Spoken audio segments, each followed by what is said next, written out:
Here's how you buy your first rental property using the BRRRR strategy. This is the second video of the series on the BRRRR strategy, and today we're gonna talk in depth about rehab.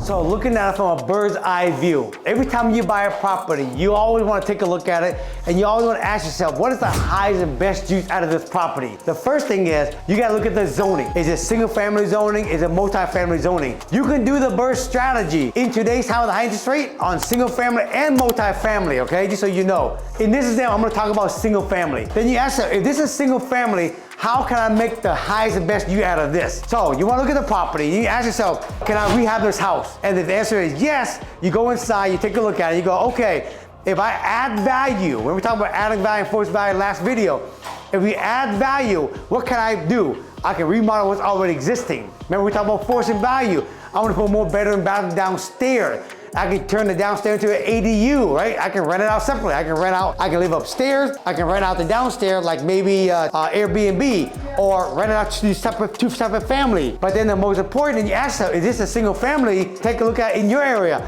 Do they allow ADU? And if the answer is yes, like in our scenario, we're gonna put a 1,000 square foot detached ADU in the backyard. And this is how we're gonna be able to get the highest ARV and then the highest maximum rent we can get for the mortgage, especially with high interest rates. The next thing you gotta think about is this. If you're gonna ask yourself, if I'm gonna actually buy this and I'm gonna turn it into a rental, what type of material should I use since it's a rental? If I'm gonna turn it and sell it, then you can think about what type of material I'm gonna use to flip it. But remember, we're here to create generational wealth. So you wanna keep the property. So in this scenario, I know I'm gonna keep this property. The first thing I'm doing right now is for the flooring. We're doing LVP for the whole entire upstairs, but then to save me some money for the stairs, we're gonna do carpet, all right? And then we'll get down to the bottom, we're gonna do LVP for the whole entire lower level. In the bathroom, we're putting tiles, and then in the bathroom surrounding, we're putting tile also on both bathrooms. In the kitchen, we're gonna do the plain white shaker because those are the most affordable. We're gonna put the quartz, white plain quartz, maybe some veins in it. Then we're gonna do some real clean, basic subway tile to make it look good. This is how we're saving money, okay? Also, with the trimming, we're gonna just do the basic MDF trimming. We're gonna do the basic 2-panel door to make it look modern.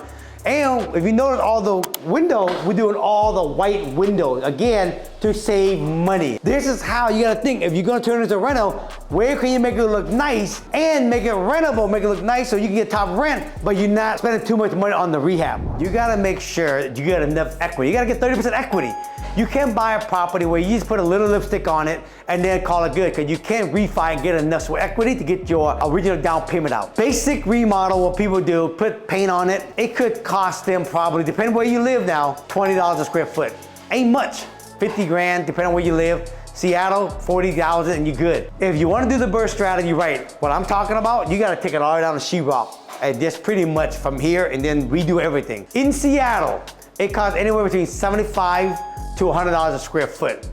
This house here originally was 900 square feet upstairs. We just finished doing the lower level now, so we added another 900 square foot. So we got about a 1,800 square foot home now. This cost me about $150,000 pretty much all in to rehab this property. So if you take a look at that, it comes out to about $83 a square foot to do this. But remember, you gotta make sure that the ARV, when you get done with this, you're gonna get a 30% margin. So ARV, multiply by 70% minus rehab, that should be your purchase price.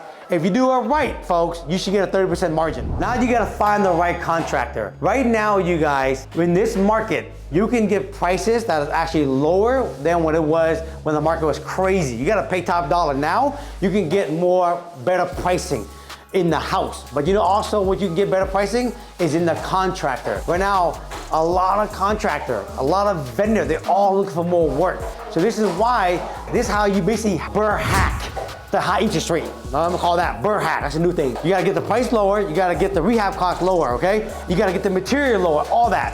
So to find the right contractor, you gotta ask around. You gotta ask all your friends who've been rehabbing out there, who they use for a painter, for sheetrock, for roofer, for window, for flooring. You gotta ask for all that. Who they use for a general contractor. Each one of these people, right? If you can, try to go out there and see their work. Go see their showroom. And then talk to multiple general contractors, talk to multiple painters.